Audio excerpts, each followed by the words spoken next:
Are the girls ready yet? I asked my ex-wife as I stood at her door, waiting to pick up my daughters for the weekend. Almost. How are you, Sam? My ex-wife, Pauline, replied, sounding sincere. I only get 2 weekends a month. Please make sure they're ready on time, I said, avoiding her question. I try to, Sam, but you know how they are. You can keep them a little longer if you need to. So how have you been? I'll wait in the car, I said, turning to leave.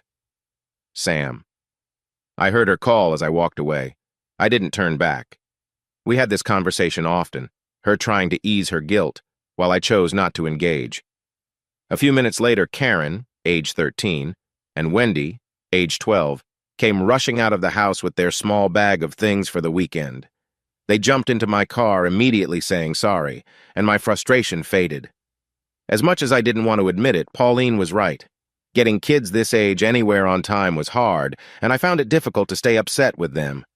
Since I had only a couple of days with them, I wanted to make those days special, trying to be the fun dad. I just wanted our time together to be happy and carefree. After they told me about everything they had done recently, I prepared to share some exciting news.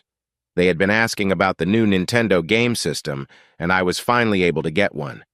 I looked forward to their excitement, but when I shared the news, I was surprised. "Oh, that's okay, Daddy," Karen said. "Daddy Dave already took us to get one, along with some games, too." My heart sank. Daddy Dave. I was even more frustrated now. Perhaps I should explain. Dave was my best friend since high school. He was a regular guy who was more successful in work than in his personal life. He wasn't a player. He just hadn't found the right person. The women he dated were nice, but none seemed to fit him. My kids lovingly called him Uncle Dave, which we were all fine with. Pauline's best friend was Aunt Daphne, and they were like family.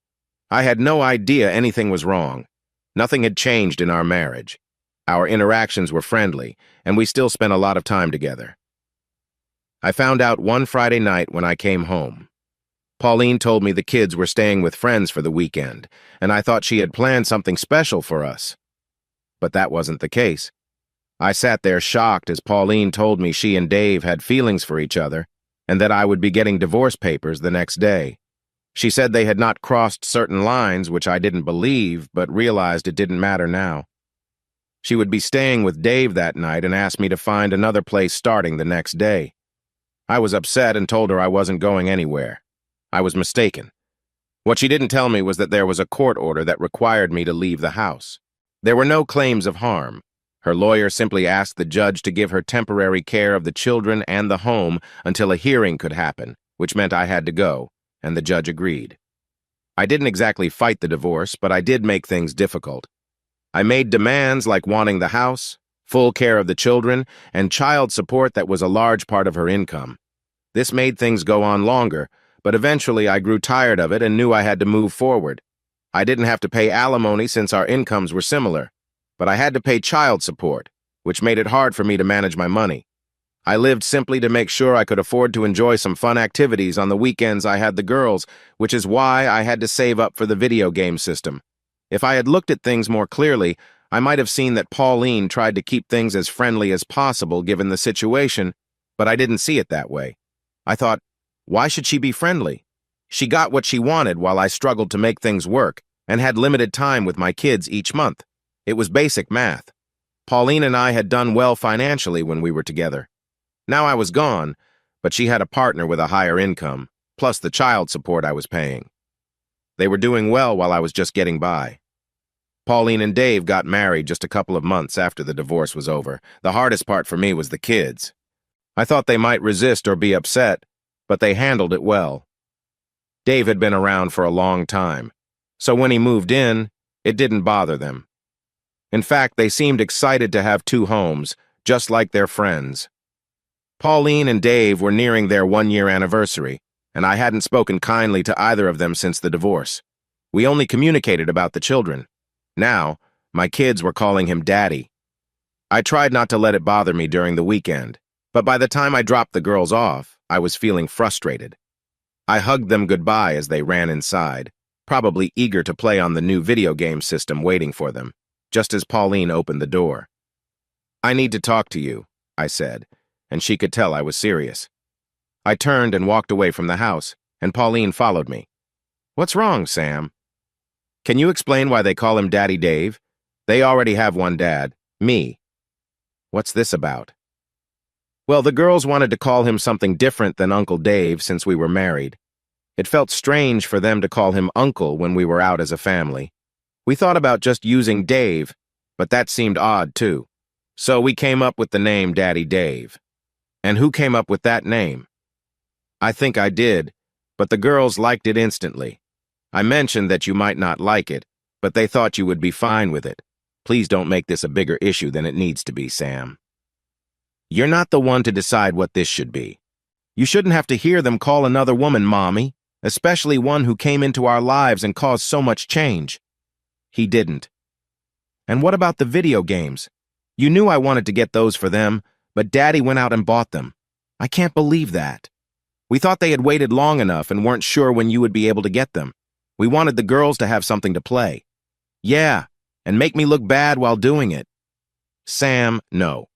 Oh, sure, let's show how great Daddy Dave is while their real dad struggles. But of course, you can just use money easily for whatever you want while I'm just trying to get by. It's not like that. I think it is exactly like that. Unbelievable. I turned and walked back to my car, leaving the house without looking back. I was so upset that I worried about how I might react. Things went on like this for the next couple of years. If Pauline and Dave were hoping for some improvement in our relationship, they were let down. They tried many times to talk to me, mostly about my life and how they wished I could move past my anger, but I only focused on things involving my girls. I hadn't been in any relationship since my marriage ended, and there were many reasons for that. First, I didn't have much extra money. I had gotten a couple of raises, but they didn't change much. Second, I didn't trust women, so I only looked for short-term encounters with people who weren't looking for anything serious. Lastly, I was still very upset about my past, and I knew I wouldn't be a good partner right now. Feeling bitter and struggling doesn't attract anyone. Counseling never crossed my mind. The final straw came on the first weekend in June. School had just let out, and I was looking forward to spending a summer weekend with my girls. Karen was a very responsible 15, while Wendy was a lovely 14. I cherished every moment I had with them. Are you all ready? I asked as Pauline opened the door, repeating a familiar question. They're not here, Sam, Pauline said, looking puzzled. What do you mean they're not here? I raised my voice a little. They went with the Finleys to the beach for the week. They left this afternoon. They emailed you about it last week. I know, but I replied saying this was my weekend and I'd be here to get them. You let them go? Yes. It wasn't my place to stop them. Why would you let that happen and make things even harder for me? Now you're just being... Please tell them I'll be here to talk when they return, I said, feeling defeated as I left. That entire week felt like a haze. I was filled with anger and sadness.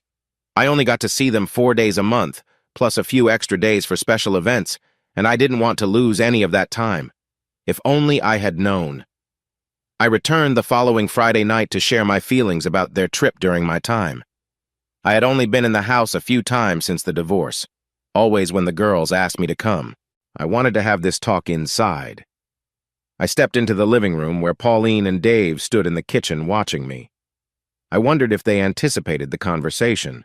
The girls were waiting for me, and I tried to stay calm as I sat down. Mom said you wanted to talk to us about going with the Finleys this week? Karen asked. We emailed you about it, she continued, and I replied saying this was my weekend, and I expected you to spend it with me. Dad, I was just informing you that we were going. I wasn't asking for permission. What? You're not even 16. How do you think you can just decide without discussing it with me? I did discuss it. Mom knows the Finleys and said it was fine as long as I let you know. You thought just sending me an email counted as a discussion? Come on, Dad. I'm 15. We're growing up and want to do things with our friends. I thought you'd understand that. I hardly see you as it is. Are you saying you'd rather hang out with your friends than spend time with me? Dad, we're just getting older and want to be with our friends. Can't you see that? It's not like I can ask them to change their plans for my time with you.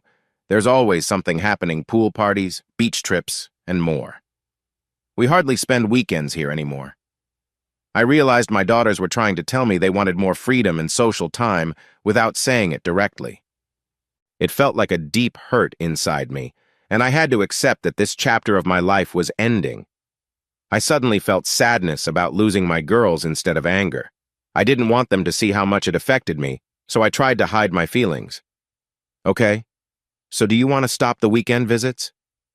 I thought I heard a small gasp from Pauline, but the girls didn't react, so it might have just been in my head. We're just really busy these days, Dad. You remember what that's like. It doesn't mean we don't care about you.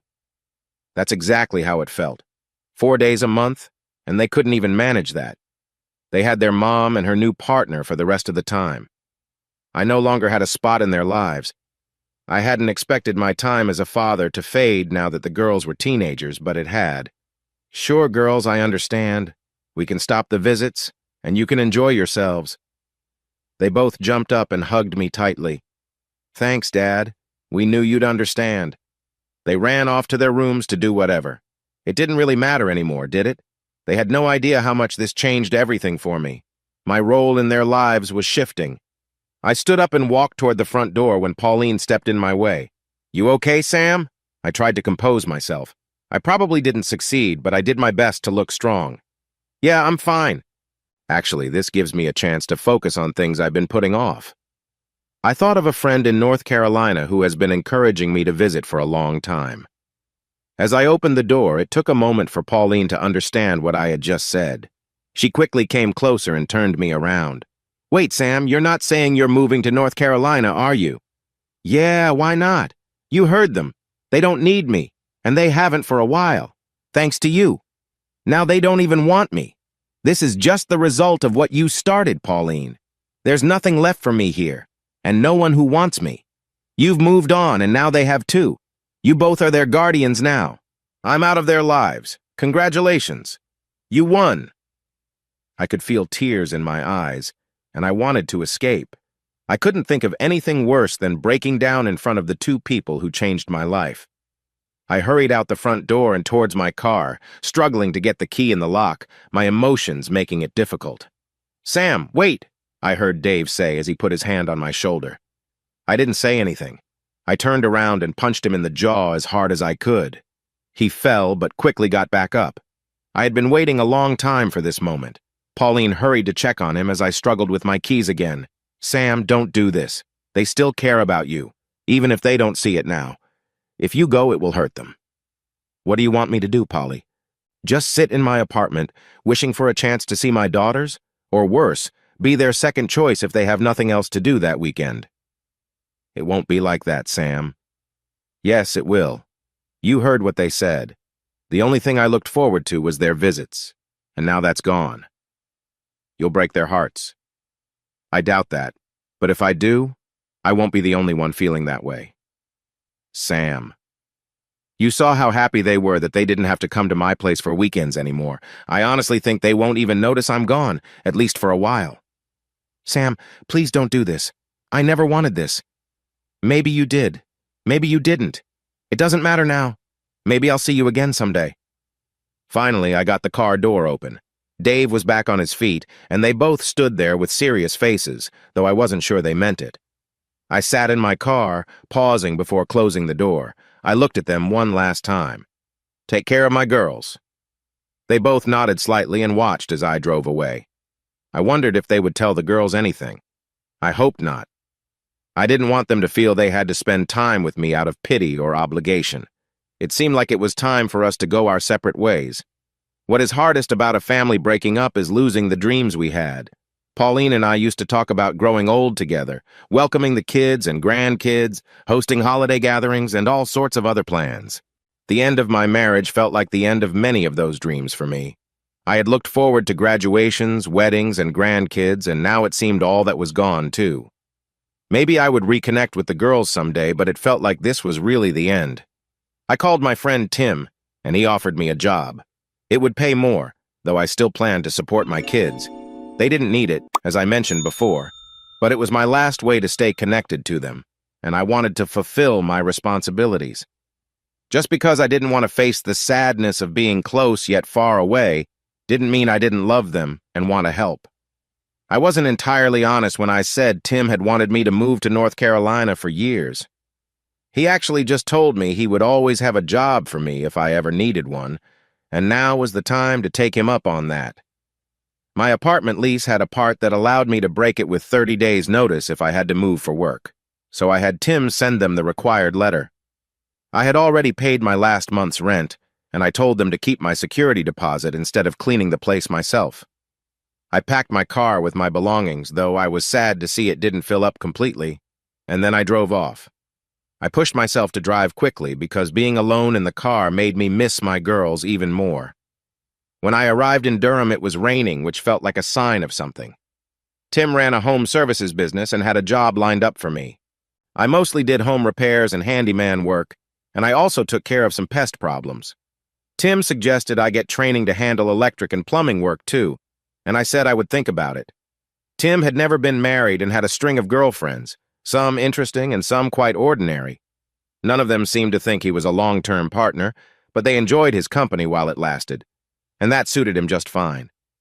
I liked the work, and it kept me busy during the day, but the nights were tough, and I found myself drinking more than I should have. Most mornings, I woke up in my apartment still wearing the same clothes from the day before. All I wanted was to escape my feelings. By the time I showered and put on clean clothes, I usually felt better, so I saw no reason to change my routine just yet. It helped me cope, even if I worried about my health.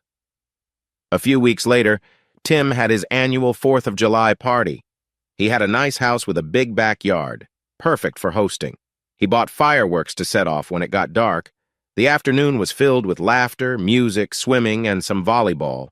I focused on enjoying drinks and chatting with others. Somehow, I ended up spending time with a tall blonde named Melanie. She was charming with a wild hairstyle and was very slender. She was confident and easygoing, which made the evening fun. The next morning, I found that she had left. Although I felt good physically, I started thinking about my past relationships, and a bit of sadness crept in. It had been almost a month, and I hadn't heard from my girls. Soon, I learned that Tim's parties were a monthly event, often linked to holidays. August, as most people know, doesn't have major holidays, but that didn't stop Tim. He organized a gathering he called August Days as an excuse to throw a party. I kept drinking and ended up a little tipsy again. Melanie wasn't there this time, which was disappointing. I didn't feel any strong emotions for her. I just wanted to relive the experience I had last month with someone I knew. I found someone to spend the night with. Roberta had long, reddish-brown hair that shone in the light. She had a nice appearance and enjoyed the fun atmosphere of the gathering, which made it lively. I liked being around her, but I sensed she had been with many others before. Our connection didn't feel unique. I think I fell asleep after we were together, and like the last time, she was gone by morning. Tim made breakfast for me, and then I went home to feel sorry for myself. This routine continued for the next several months. As my drinking grew, I struggled to remember names or much else about the people I met. The woman from Labor Day was blonde and had noticeable features. I remember her being a bit dull, just resting while I tried to enjoy our time together. The woman from Halloween wore a costume that hid her face, making it hard to recall details, even when I was sober. It was a masquerade party, and she was dressed as Wonder Woman. I think she had dark hair. Tim, being a veteran, used Veterans Day as a reason to host a gathering in November. It was only a couple of weeks after his Halloween party, but no one seemed to mind. With Thanksgiving approaching, my first without the girls, I drank more to forget my sadness. I remember being with a woman but couldn't share much else. I woke up in the middle of the night and felt someone beside me in the dark. She moved when I touched her and encouraged me to keep going. By morning, she was gone, but I did remember she was attractive. I finally heard from my daughters. It was around Thanksgiving, but it wasn't the news I wanted. I hoped they would realize I had moved far away, but they didn't seem to understand. In the past, we usually split Thanksgiving. One of us would host in the morning and the other in the evening. This year, it was my turn for the evening. A week before the holiday, Karen called, but it wasn't to discuss plans or mention my move. Instead, she told me they were invited to shop with the Finleys and asked if we could skip our Thanksgiving visit this year. 5 months had gone by and they still thought I lived nearby, waiting for them to have time for me. I didn't mention my move and just wished them well. Thanksgiving was lonely. I sat in a hotel room, drinking to make myself feel better. Tim encouraged me to come over, but being around people who weren't family felt too hard to handle. I went to a hotel, knowing they would likely try to persuade me to join them, so I made sure I wouldn't be found. The next morning, when I turned my phone on, I saw many messages, missed calls, and voicemails. Most were from Tim, trying one last time to get me to join him and his friends for the holiday. There was a call from my daughter Karen's phone, and the voicemail was a cheerful Thanksgiving note from her and Wendy, thanking me for letting them go shopping. The last call was from Pauline. I knew I probably didn't want to listen to her message, but I did anyway. Sam, this is Pauline. I know we haven't talked in a while because I thought you preferred it that way. But I know holidays can be hard for those away from their families, so I wanted to check on you.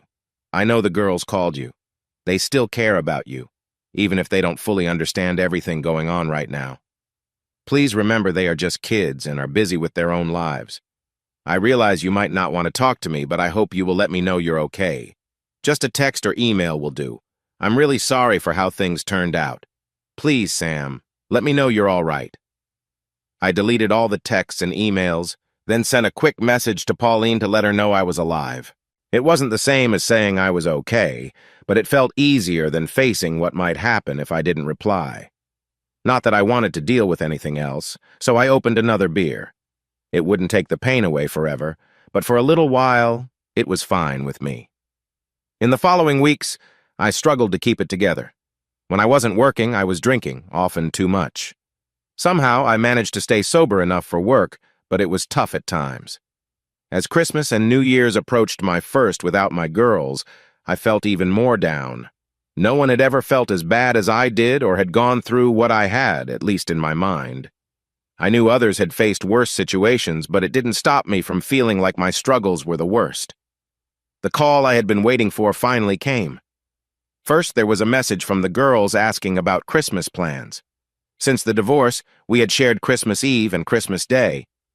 This year, I was supposed to have Christmas Eve. I took a couple of days to gather my thoughts before planning to call them back, but just then, I got a call from Pauline. Of course, she left a message, and she sounded frustrated. Sam, it's Pauline. I hope you didn't just ignore the girl's message. I finally told them that you had moved away. As I thought, they are really hurt. They always thought they could see you whenever they wanted, and finding out they can't now hit them hard. I hope you feel good about causing them pain.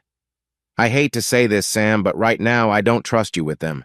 I know you would never hurt them physically, but it seems like you want to hurt them emotionally to get back at me. I was going to suggest that they visit you, but I don't feel comfortable with that anymore. Please think about how this affects them. Don't ruin your relationship with them because of your anger towards me. They are just kids, thinking like kids do. Call me anytime if you want to talk about this or anything else.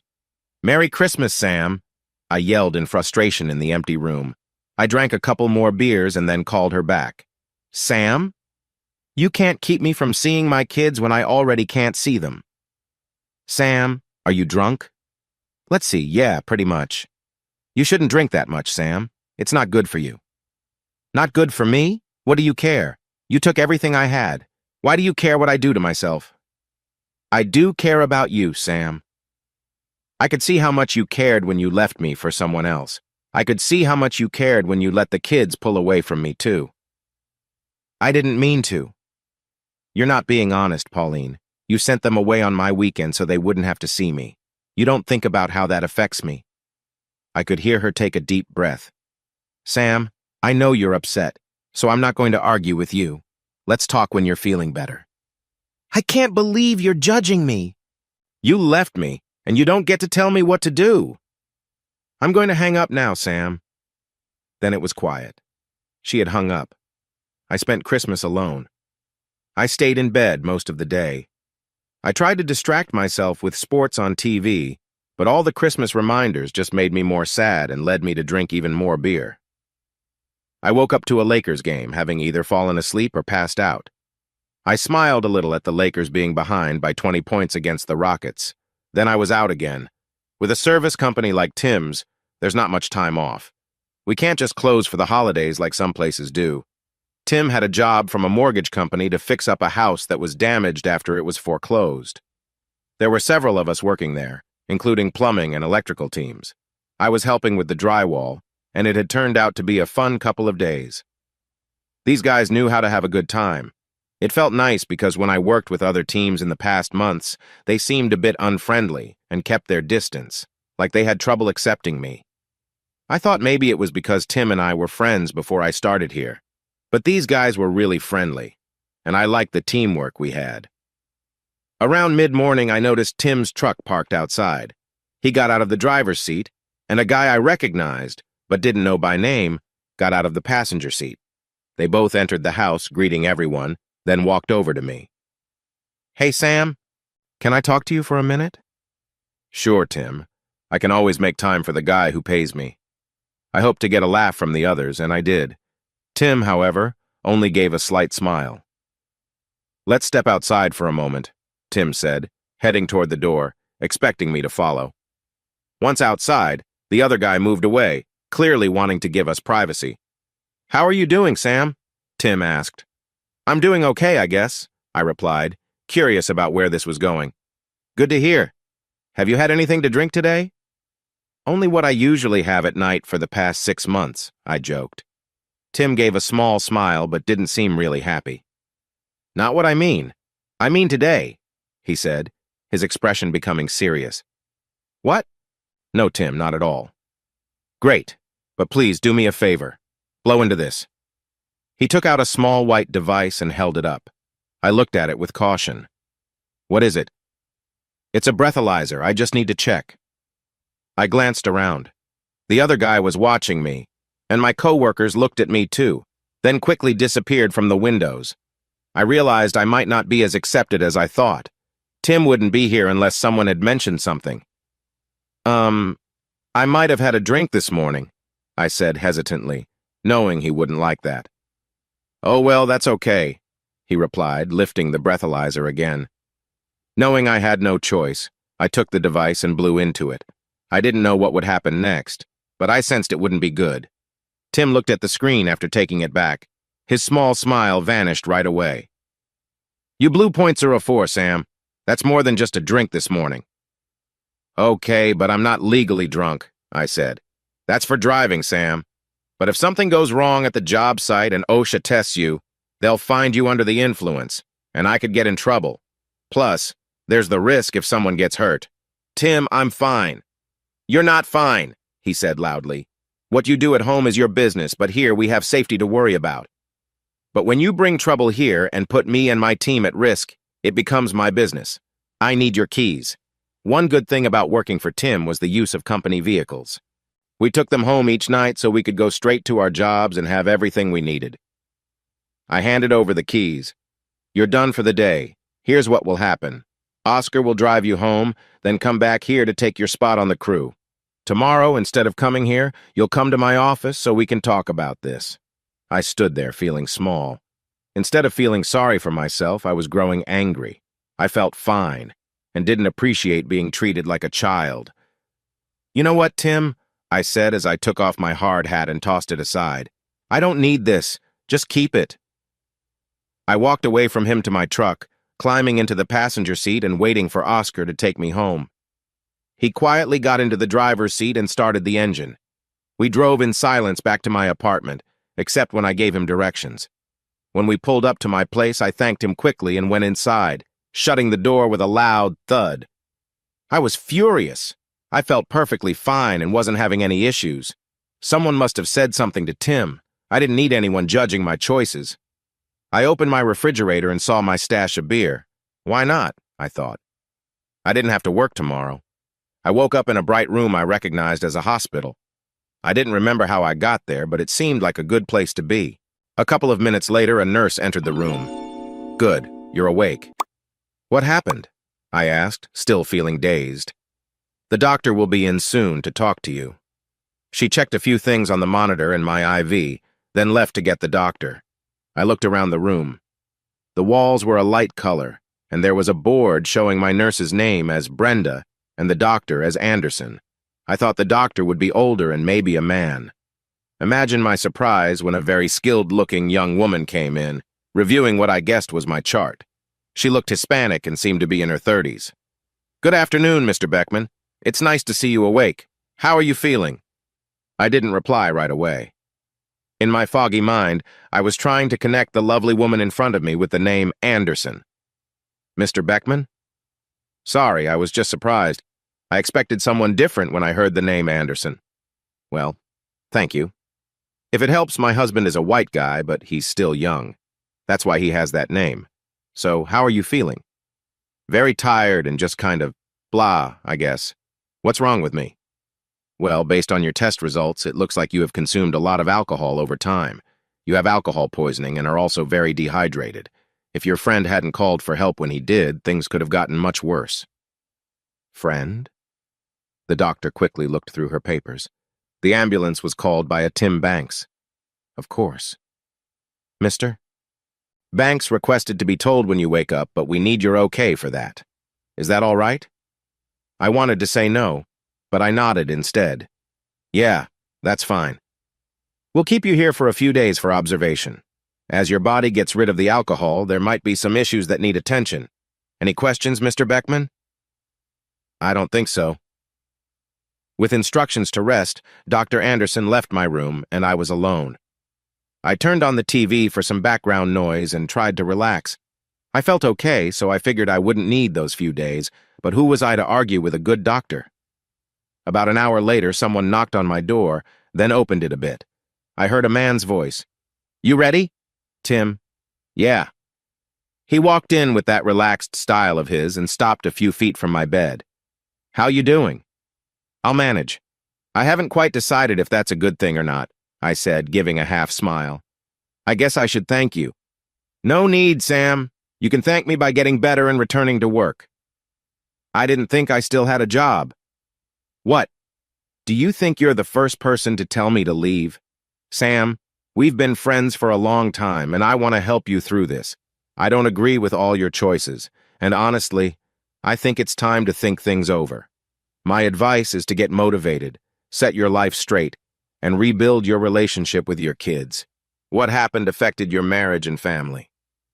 Don't let it bring you down." I knew he was right. I was only hurting myself and maybe my daughters.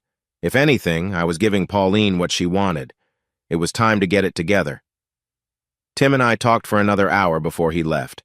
As the evening went on, I felt worse. The doctor told me that my body was adjusting to not having alcohol.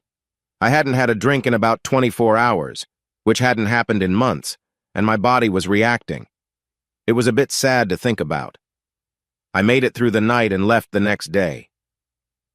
I received referrals for counselors, psychiatrists, and support groups.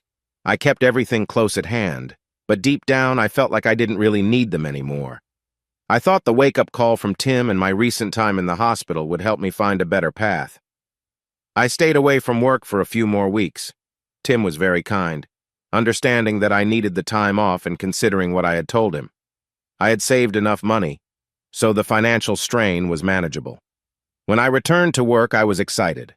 The next few months went smoothly. The Martin Luther King Jr. Day gathering at Tim's was nice, and I did not drink at all. I didn't think of myself as an alcoholic, but had no interest in testing that idea. Maybe one day I would have non-alcoholic beer again, but for now, I chose to stick with alcohol-free drinks. Honestly, the monthly gatherings were starting to feel tiring. At first, I thought they could help me create a social life, but I realized that the rowdy atmosphere wasn't for me. So I skipped the Valentine's Day event and decided to treat myself to a nice dinner instead. Then, on the 1st of March, my life took a turn. It was a Saturday, and I was out running errands. As I walked into the grocery store, I saw a woman with dark blonde curls suddenly fall hard onto the sidewalk. It looked like she tripped on the curb and hurt herself. She was holding her ankle and looked in pain. A few people nearby didn't seem to notice, so I hurried over to her. "Are you okay?" I asked, even though I knew it was a silly question, but it was all I could think to say. She looked up at me, tears in her light blue eyes. "I think I sprained my ankle." "We should get you to a hospital. I could call an ambulance, but I can also drive you if that's okay with you." "I don't want to bother you." Bother me? Not at all. You just made my day much more interesting. I'm Sam, by the way. Okay, if you really don't mind. It's nice to meet you, Sam. My name is Holly. I helped her up, and as she stood straighter, I noticed she had a belly. You're expecting a baby? Oh yeah, about 4 months along. Let's get moving then, just to be safe.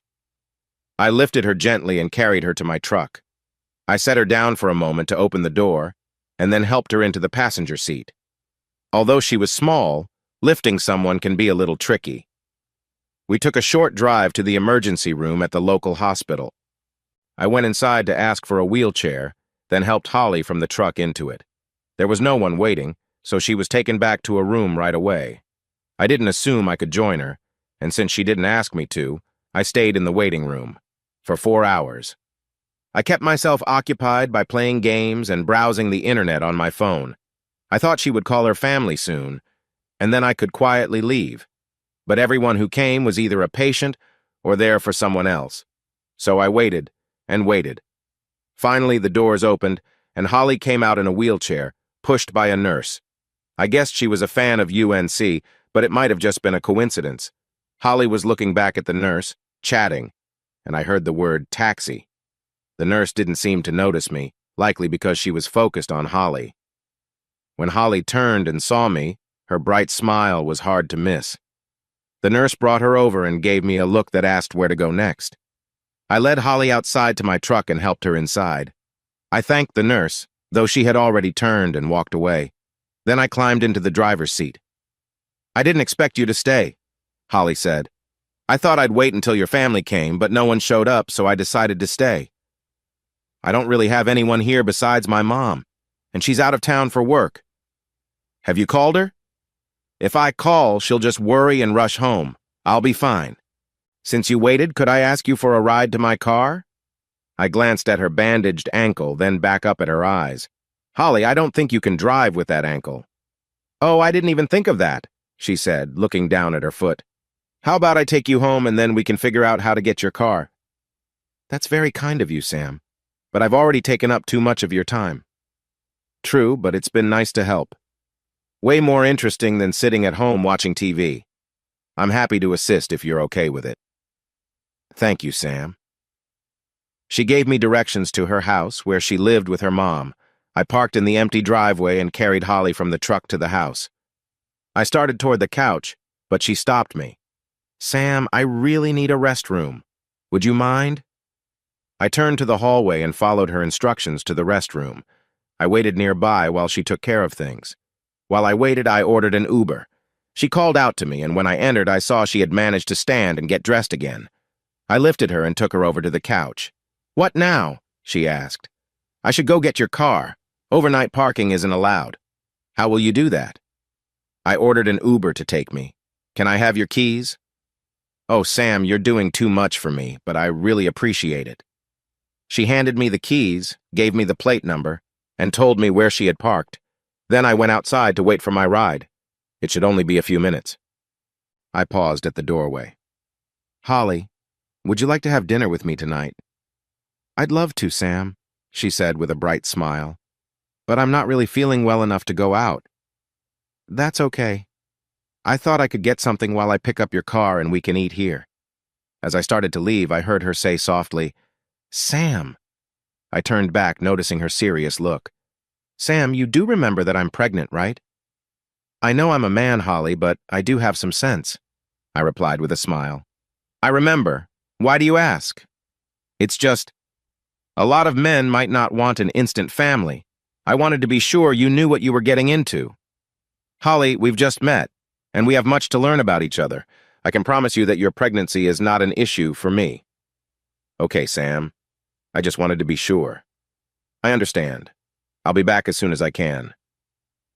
With her car keys in hand, I went to the curb to wait for my Uber, which arrived about 10 minutes later. The ride was simple, and I easily found her car. I thought Italian food would be a safe choice, so I found a local restaurant nearby and ordered takeout. It was close to 7 p.m. when I returned to Holly's house, carrying containers of Italian food. I found her in the same spot, but dressed up in a nice dress. I noticed. I wanted to look nice for our first date. You could have stayed how you were, but you somehow made it better." She smiled as I set the food on the table. By the time I came back for her, she had gotten to her feet and was carefully moving toward me using crutches. I wanted to help, but she stopped me. "I need to practice. Mom won't be home for a couple of days." I pulled out her chair and she sat down carefully. As she did, I caught a scent of her perfume, which was freshly applied. "You look and smell great, Holly. I feel a bit messy all of a sudden." "Oh, you look very nice. Honestly, I prefer a man who is more down-to-earth anyway." We talked about our lives. I shared about my job with Tim's company, Durham Commercial Services, and she told me about her part-time job at a local car dealership in the title department. Her mom works as a legal secretary and is the main breadwinner. Her dad left when she was 5, and she hasn't seen or heard from him since. She is an only child. I briefly shared about my marriage, or more accurately, its end. She looked shocked at what Pauline had done, but didn't seem too happy with how I handled things with Karen and Wendy, though she kept her opinions to herself. To be honest, saying everything out loud made me reconsider my actions, too. I have to admit, Pauline was right that they were just being teenagers, and I should have responded in a better way. I knew I had to find a way to talk about the situation. I chose not to ask her how she was 4 months pregnant without a partner. It wasn't my place, and I didn't want to seem like I was judging her. At one point, her phone rang, so I stepped outside to give her some privacy to chat with her mother. The night was nice with a gentle breeze and a few clouds covering most of the moonlight. I looked up at the sky and thought about the kind woman inside the house behind me. It had been a few years since my marriage ended, and I hadn't had a serious relationship since then, but suddenly I felt it might be time to think about that again. Did I really want to be alone forever just because my first choice didn't work out? I realized I needed to sort through the feelings that Pauline brought up in me. When she was done on the phone, Holly peeked her head out the door and thanked me for waiting. I went back inside, and we spent the rest of the evening talking about all sorts of things, except for how the baby was coming along.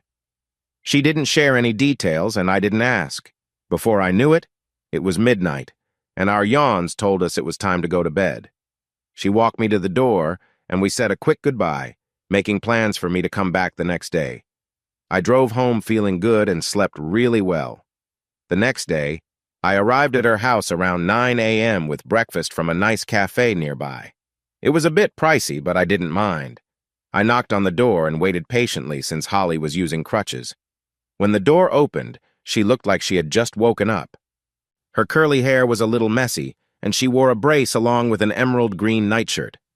"Wow, are you up this early every morning?" she asked, squinting her eyes and smiling. "It's part of the job. Construction starts early. I was just waiting for a reasonable hour," I replied. "Well, you brought breakfast, so I guess that makes up for it."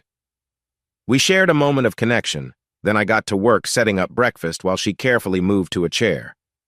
She loved the meal, which wasn't surprising since I had eaten there before.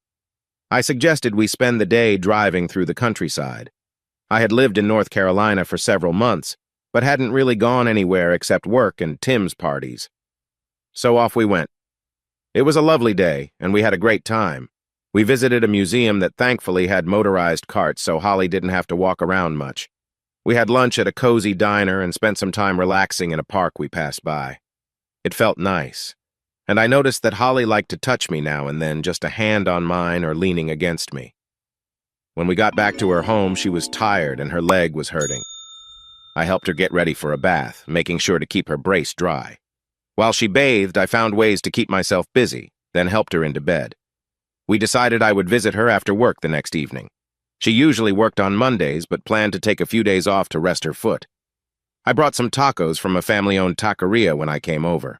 We chatted more, and as I massaged her good foot, she slowly grew sleepy. I tucked her in and was about to leave when she sleepily thanked me for coming over and mentioned that her mother would be home the next day. Before I could think too much about it, she was asleep. I figured she was saying I didn't need to come back since her mom was coming home. The next night, I was at my apartment getting ready to watch a documentary about World War II and eat a frozen meal. What is Salisbury steak anyway? When my phone rang. "Hello? Where are you?" Holly asked. "I'm at home," I replied. "Why aren't you here? I thought you were coming over." I thought you didn't want me there since your mom was coming home. You reminded me of that before I left last night, I explained, a bit confused. Ah, man. I told you so you'd be ready to meet her. We've been waiting for you. Okay, I'm on my way, I said. When I arrived, Holly greeted me at the door with a warm smile and a hug. I really liked this feeling. Inside, her mom, Barbara, was setting the table for dinner. If it weren't for the age difference, they could be twins. Barbara had the same wild blonde curls, but hers were more neatly kept. She looked great, only weighing a bit more than Holly. I went to say hello, expecting a handshake, but she pulled me in for a friendly hug and kissed my cheek. I'm so happy to meet you, Sam. Holly has shared so much about you. The pleasure is mine, Miss Ellison, I replied. Just call me Barbara. And for the record, Ellison is Holly's last name, but not mine. My last name is Smith, from my last husband. He was husband number 3, and I don't plan on having a 4th. I glanced at Holly, who rolled her eyes at her mom's comments. At least that was out in the open. Once the food was ready, I quickly washed my hands, and then we sat down to eat. Barbara made delicious stuffed pasta and garlic bread for dinner. I'm sorry for the mix-up, Barbara. I thought Holly meant I didn't need to come over since you were home tonight, Sam said. That's fine, Sam. Misunderstandings happen. I was just excited to meet Holly's new boyfriend. I looked at Holly when she said, boyfriend, and she smiled back. She has shared quite a bit about you. I hear you work in construction? I work for Durham Commercial Services. We do some construction work like drywall, but we also handle things like pest control, electrical work, and plumbing, so it's more home maintenance than just construction. Do you enjoy that work? Barbara asked. I like working with my hands. My boss mentioned he might give me a chance to be a project manager in the future. What about you? I'm a legal secretary. I work closely with the senior partners, so I often have late nights and travel a lot. Thanks for being here for Holly after she was hurt. It was my pleasure, Barbara. It's been a while since I had someone to look after. I felt my mood shift with thoughts of my past, but I quickly got back into the conversation. Holly and Barbara seemed to notice my change in expression. We chatted during dinner, and afterward I cleaned up. By the time I finished, it was getting late. Holly and Barbara appeared ready to say goodnight, and then Barbara came over to me. I'm quite tired, so I'm going to bed. The travel really wears me out these days. It was great to meet you. She hugged me and kissed my cheek before walking down the hallway to her bedroom. Their house was a small 2-bedroom, 2-bath home.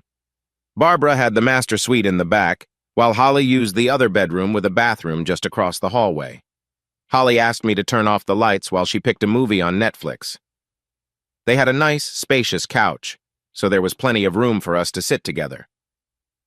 I sat behind her to the left, and she was in front of me.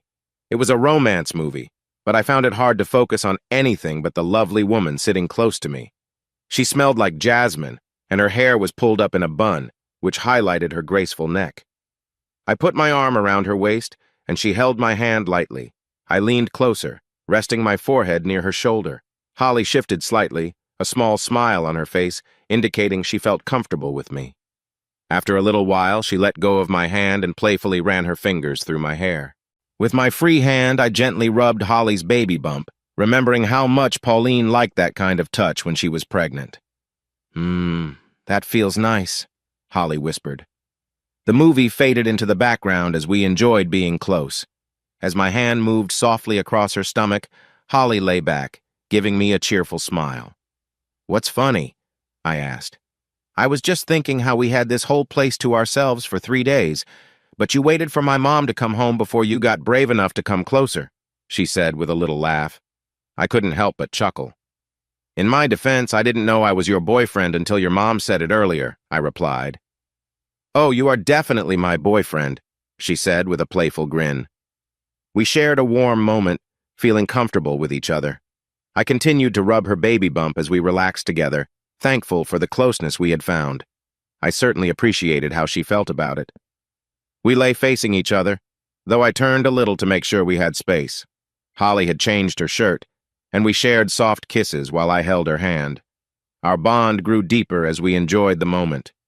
After a while, I felt a strong wave of emotion, and when it passed, we were both wrapped in a peaceful sense of togetherness. The credits rolled on the TV as we lay there in happiness. As the minutes went by, we both fell asleep, and I woke up about an hour later. I gently woke Holly, and we shared more kisses and sweet touches. "You should probably get going.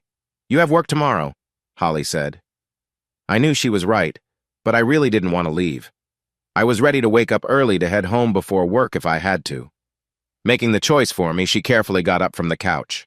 I followed her, adjusting my jeans as she put her shirt back on. We walked to the front door, and just as I placed my hand on the knob, she turned my chin to face her. "See you tomorrow?" "You know it." We exchanged one last goodbye kiss, and then I walked out to my truck. When I looked back, she was still standing in the doorway, and we waved as I started the engine and drove away. I hoped I wasn't being too hopeful. I felt that last night was a chance to connect more. I had to leave early for work, but didn't want that to happen again, so I brought a change of clothes for tomorrow. I didn't plan to mention anything to Holly unless it came up. Barbara greeted me at the door, and I joined Holly on the couch. When Barbara called us to dinner, I was surprised to see just 2 plates. Holly and I sat down while Barbara stepped away for a moment. She came out about half an hour later, looking ready for a fun night. "In case Holly didn't tell you, I have a date tonight. I'll be back in the morning. You kids have a good evening." And just like that, she was gone. Holly and I were sitting on the couch, and I turned to her. "Back in the morning?" I asked. "Mom isn't looking for anything serious, but she has a few people she goes out with now and then. She likes to feel happy." "So, your mom went out to have some fun?" "Pretty much, yeah. That means we have the place to ourselves."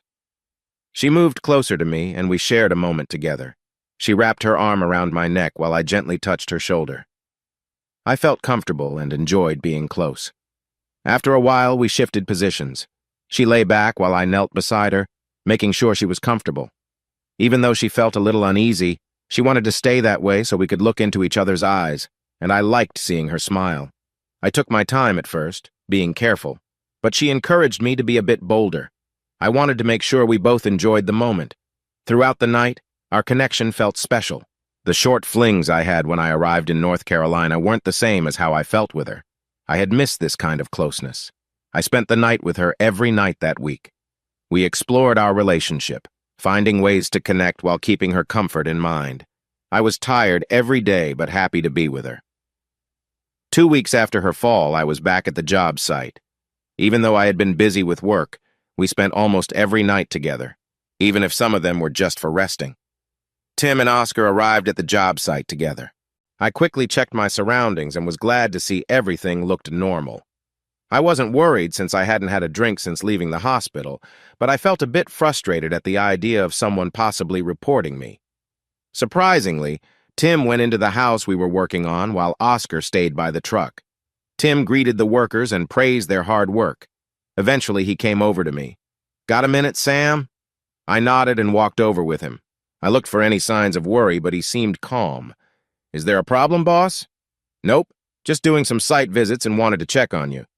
I noticed you missed the last couple of gatherings, which is totally fine. I just wanted to see how you're doing." "I'm doing great, Tim. I've started seeing someone." "That's wonderful, Sam. I'm happy to see you starting to create a life again. Any updates on the kids?" "Actually, I need some time off soon. I will fly back to see them." "That sounds great, Sam. Just tell me when and for how long, and I'll cover for you. I'll check flights when I get home and let you know." I left on Tuesday. I figured the girls would be busy over the weekend and might not even be home. We usually expected them home during the week, so I thought that would be the same now. Hoping to spend some time with the girls, I booked a nicer hotel room with 2 queen beds. I wanted to do whatever it took to repair the relationship that my past actions had hurt. As I flew through the clouds, I thought about Holly and our goodbye. She helped me find flights and pack. She was recovering well, but I still carried her up the stairs to my apartment. We were at her house when it was time to leave for the airport. She said goodbye at the door.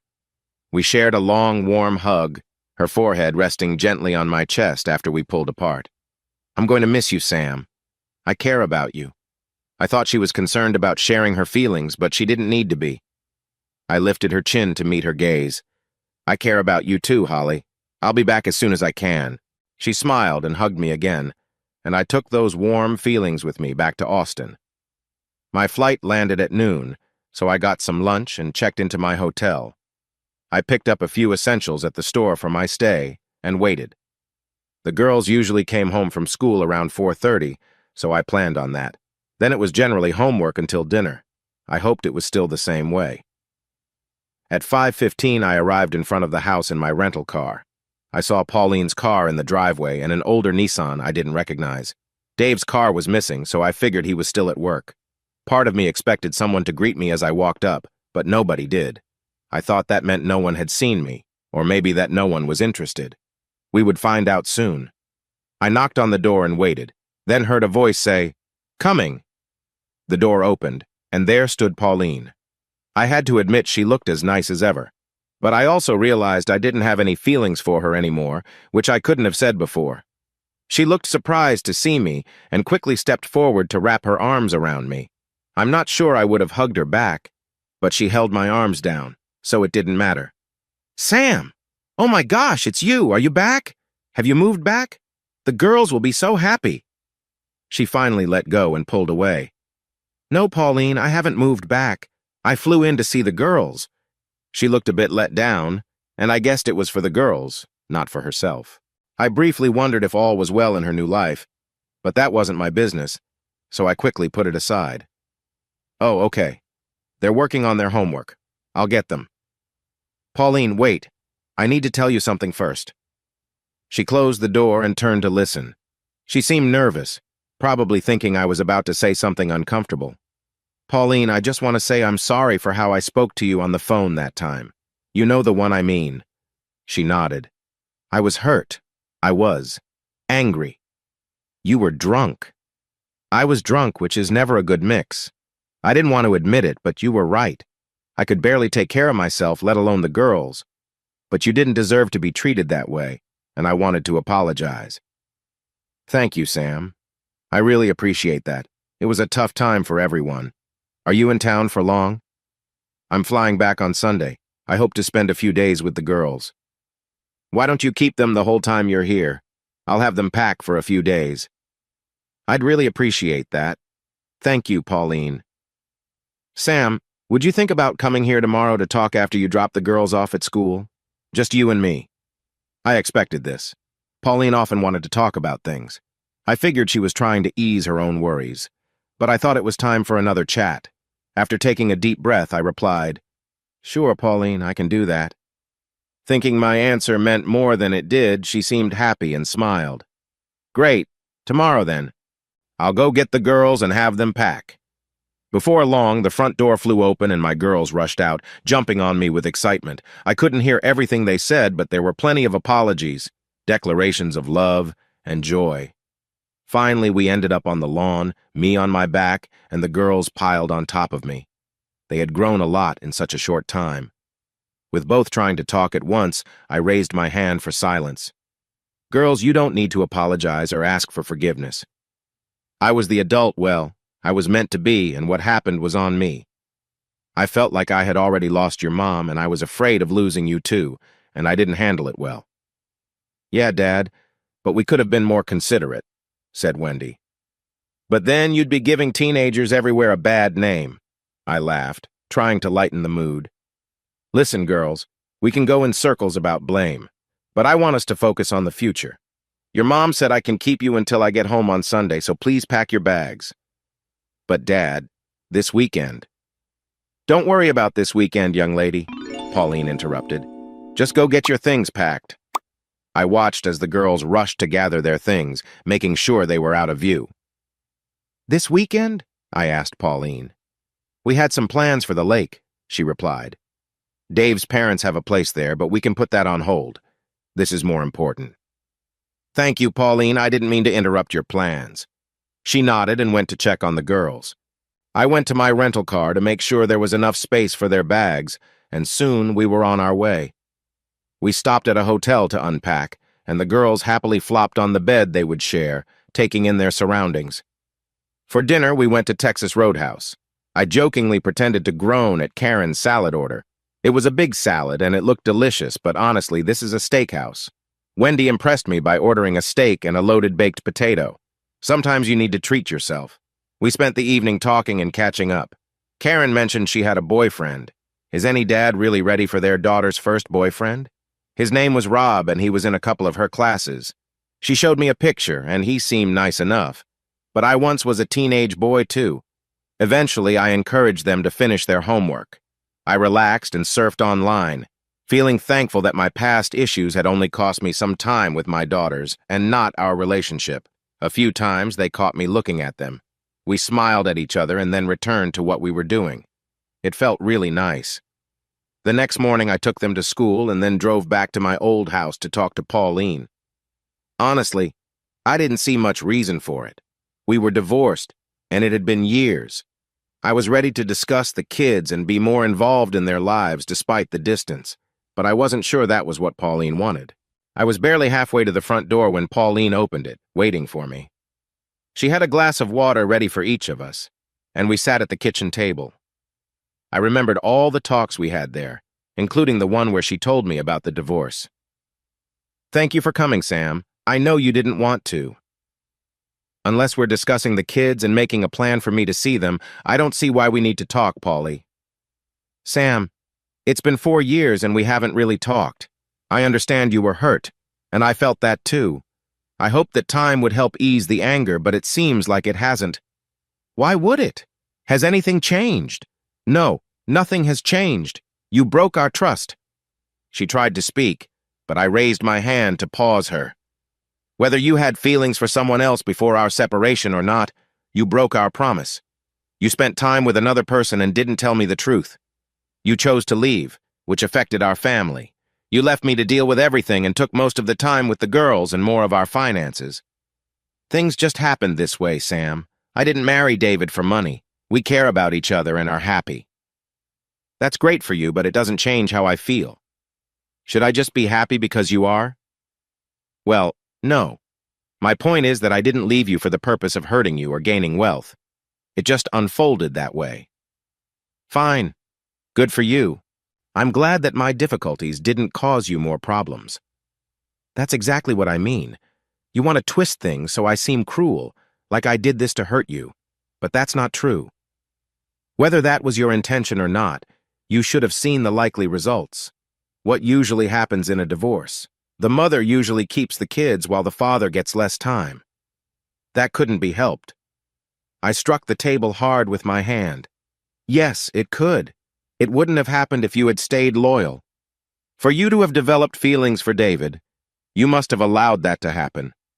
All those times you were away were clear signs of trouble in our relationship, and you did nothing to fix it. I don't know what you're hoping for, Pauline, but if you think we're going to become friends, you'll be let down. I will try to be polite when we have to be together, but that's all I can give." "Sam, you're right, and I apologize. I was wrong, and I realize that, but I really want to move on from this. I know I hurt you. Isn't there a way, now that some time has passed, that you might think about forgiveness? Not forgetting, but forgiving." I tried my best not to lose my temper with her, even though I thought she was being unreasonable. She just didn't understand. "Pauline, because of you in this situation, I spent years living with very little. I often struggled to have enough food, and I lived in a rough area." "I'm sorry, Sam, but how was I supposed to know that?" "You didn't know because you didn't want to know. You knew my income. You knew where I lived, and the rent prices were online. You knew how much child support you received. It's simple math, Pauline. But you didn't care enough to see what kind of situation you left me in. You had your life and your new husband, so why worry about me?" "The girls never said anything, so I thought?" "You chose to ignore it. The girls never mentioned anything because they didn't know. I made sure my pantry and fridge were full every weekend they visited. I ate a lot of ramen and macaroni and cheese afterward.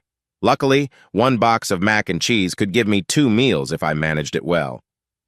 On top of that, I was trying to save money to take them out when they visited. I was careful with my funds, trying to save up for that video game. You knew this and bought it anyway, like it was no big deal. I guess it was for you. You know what? I don't want to deal with this anymore. If we are in the same space again, just keep your distance. Okay? Just stay away." "Sam, I don't..." Do you want to say something else, Pauline? This might be your last chance. Sam, all I can say is that I'm sorry. I didn't know things were this hard, and you're right, I never thought to ask. I assumed you would speak up if you were struggling.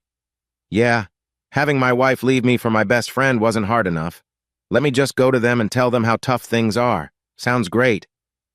Pauline took a deep breath and seemed to be thinking about everything. I almost left, but I wanted to finish this talk. Sam, you're right. I didn't see things from your side, and it was easier for me not to know the truth. I felt guilty enough as it was, and it let me think you were doing okay. Why would reality get in the way of your own view? I guess it was silly to think we'd be friends again. Maybe it was. But we have our daughters to raise, and I want to find a solution. Maybe visits in summer and during holidays, that kind of thing. Of course, Sam. I wouldn't keep them from you as long as you are doing well. We can figure something out. Even though the chat wasn't easy, I was glad to have it behind me. I now understood that when Pauline asked me how I was while picking up the girls, she was only trying to ease her own guilt. She didn't care about me as much as she wanted to feel better about her decisions.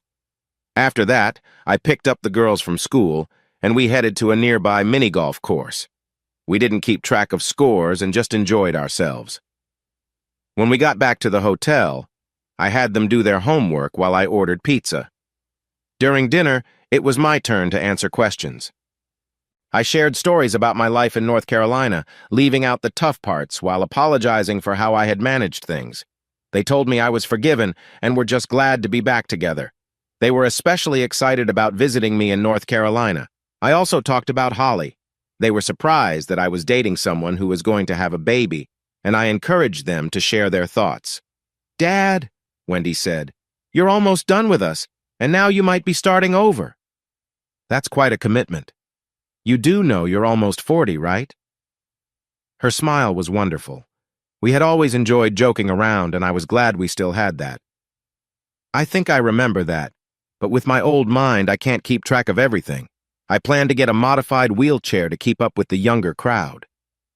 We all laughed together. It felt great to be with them again. After dinner, they went back to their homework, and I looked around online. I didn't want to bother them with the television since there was nothing interesting to watch.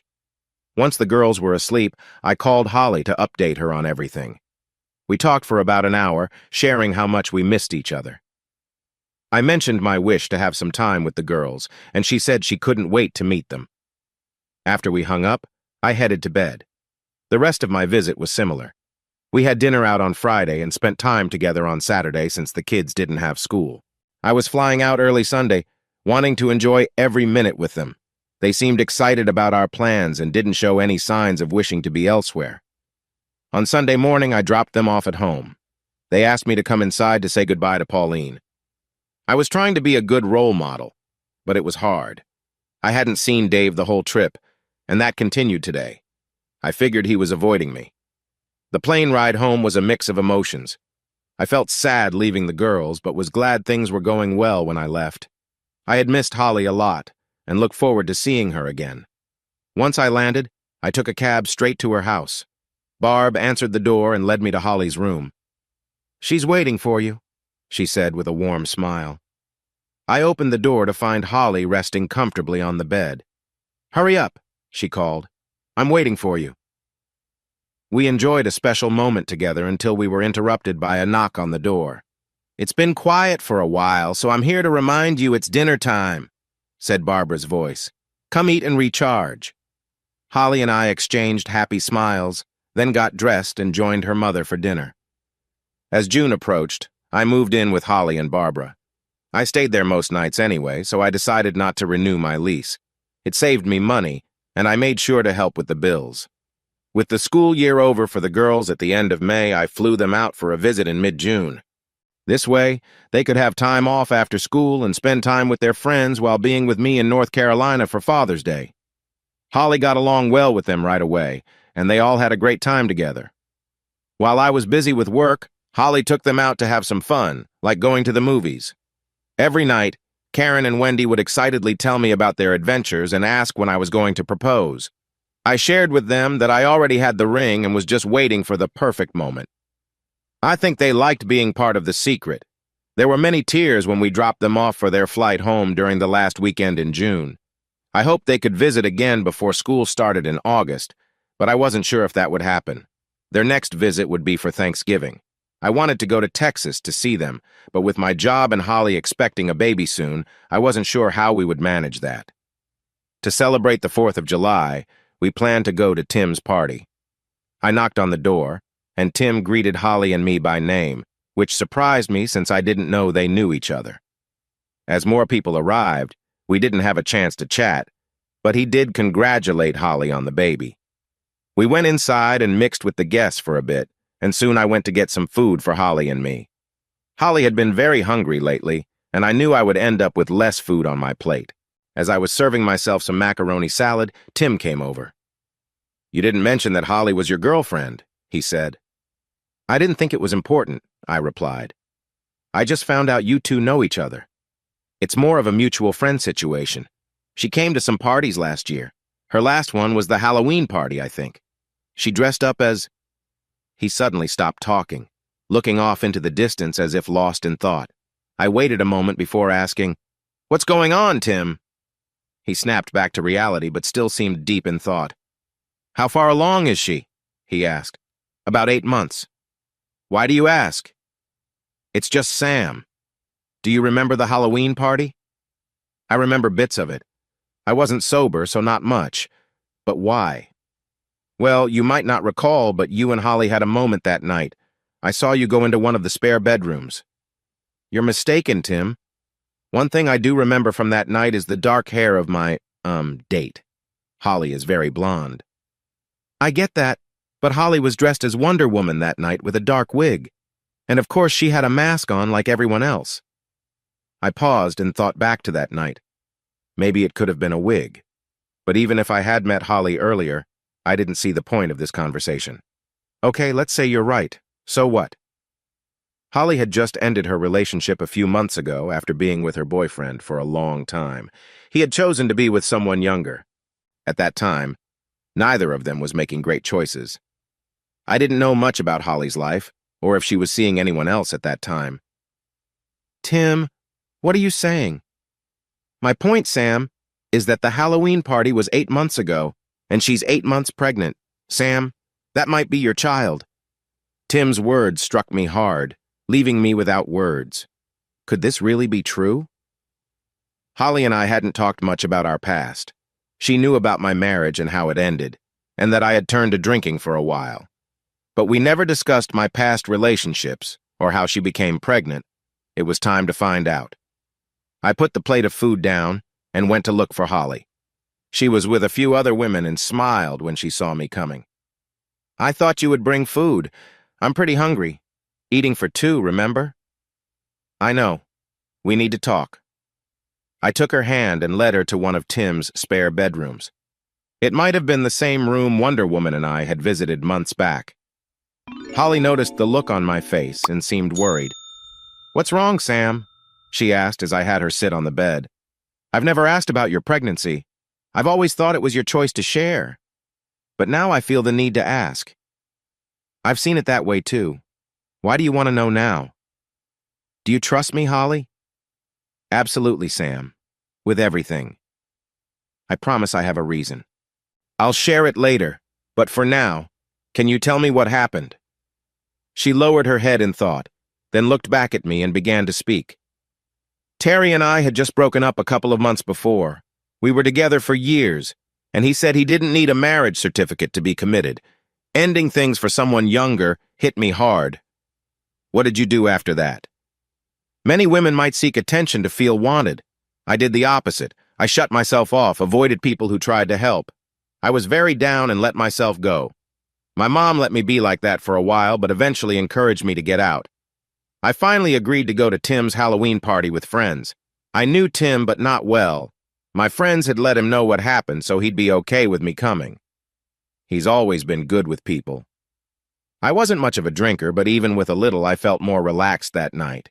I noticed someone at the party, and we ended up in one of the bedrooms. He's the father of my baby. I'm sorry, Sam. I never wanted to share that with you." "It's okay, Holly. Really. I know this is personal, but it's important, all right?" Okay. Are you sure he's the father? Was there anyone else that night or around that time? She looked at me curiously, and for a moment, I wondered if she might get upset or think it was none of my business.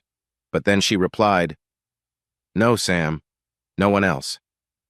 I hadn't been with anyone since Terry and I split up, and I didn't do anything again until our special time together. What did this guy look like? I'm not really sure. He was taller than me and fit, but we were all in costumes and masks. What was he wearing? Sam, what? Please, Holly, this is important. It was a Scottish outfit. He had on a loose white shirt and what do you call it? The skirt-like piece? A kilt. Yes, a kilt. He had a hat that looked like a beret, and he even had these funny-looking plastic bagpipes." While she spoke, I searched through the pictures on my phone. I finally found the photos I wanted and held it up for Holly to see. "Does he look like this?" Her eyes widened at the picture and she jumped up. "That's him! What's going on, Sam? Why do you have a picture of him on your phone? I've been patient, but you need to explain what's happening." "I'm sorry to upset you. I just wanted to be sure before I said anything." "Sure about what?" "Holly, the person in that picture is me." She looked so shocked, like I had just walked over to her in disbelief. Thankfully, there was a chair behind her as she sat down hard, surprised. "Huh?" she finally said. "Tim took that picture of me when I arrived at the party last year. Holly, I think the baby you're carrying is mine." Holly stared at me in disbelief. I wondered what she was thinking. I waited for her to process everything. She slowly looked down at her belly, then back at me. "This is your baby? Looks like it. My God, Sam, wishes really do come true." "What?" I asked, a bit slow to understand. "Ever since I met you, I've been wishing this would be your baby, wishing it wasn't just some stranger's. I know it didn't matter to you, and that's one reason I love you so much, but I really wanted it to be our baby, and now it is. Oh, Sam, I'm so happy." Epilogue. Holly and I quickly got married at the courthouse just a couple of weeks before Ashley Barbara Beckman arrived. Once Holly was feeling better after giving birth, we had a big party to celebrate. Barbara surprised everyone by marrying one of the firm's outgoing partners and starting a new chapter in her life. She left the house for Holly and told me in complete confidence that she had been waiting for Holly to make a choice about her life before moving on. It turned out she was now only meeting one man. With nothing keeping us in North Carolina apart from my job, Holly and I decided to move back to Texas to be closer to my daughters. Thanks to the experience I gained working for Tim, I found a much better job with a higher salary, which allowed Holly to be a full-time mom. With 2 more children joining our family, that role was more than a full-time job. During my time in North Carolina, which lasted almost 3 years, Tim never stayed with one woman for long and showed no signs of settling down. We had been back in Texas for 2 years when a wedding invitation arrived in the mail. Neither of us knew the bride's name. We flew out for the wedding and met the bride. Knowing Tim, I had always thought that if he ever settled down, it would be with someone very attractive, like a model. Cassandra, who liked to be called Cassie, was quite different. She was short, and I thought her figure was a result of being a bit heavier. She had shoulder-length brown hair and wore glasses. But when she and Tim were together, their love was clear, and I had never seen him so happy. By the time I moved back to Austin, Karen was attending the University of Texas, and Wendy was finishing her senior year in high school. She had been accepted at UT and several other schools, and was still thinking about her choices. I encouraged her to choose what was best for her and assured her that I would be there whenever she returned. Pauline and Dave were having some problems. For some reason, Dave was struggling with trust issues about marrying a woman who had faced challenges in past relationships. I wasn't sure if Pauline had done something specific to worry him, or if it was just something he was thinking about. It seemed to coincide with Karen going off to college, so maybe it was simply the result of having more time together. I didn't pay much attention, but part of me thought it felt like karma.